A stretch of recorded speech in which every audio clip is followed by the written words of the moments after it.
بسم اللہ الرحمن الرحیم۔ اقوال زرین۔ مومنوں میں سب سے زیادہ کامل ایمان والے وہ ہیں جو اخلاق میں سب سے اچھے ہیں۔ نیک لوگوں کی صحبت سے ہمیشہ بھلائی ملتی ہے، کیونکہ ہوا پھولوں سے گزرتی ہے تو وہ بھی خوشبودار ہو جاتی ہے۔ دوسروں کے ساتھ زیادہ تر وہ لوگ نیک سلوک کرتے ہیں جو خود بھی مشکل وقت سے گزرے ہوں۔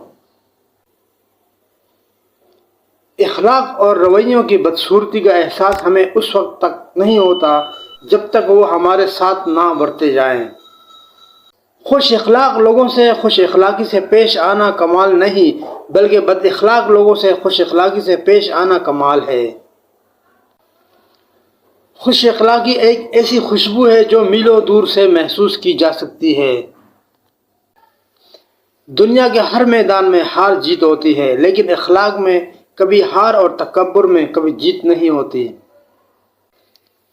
رب کو عبادت سے اور مخلوق کو اپنے اخلاق سے راضی کرو، دنیا اور آخرت دونوں میں خوش رہو گے۔ خوبصورت چہرہ بھی بوڑھا ہو جاتا ہے اور ایک دن پرکشش جسم بھی ڈھل جاتا ہے، لیکن ایک اچھا انسان ہمیشہ اچھا انسان ہی رہتا ہے۔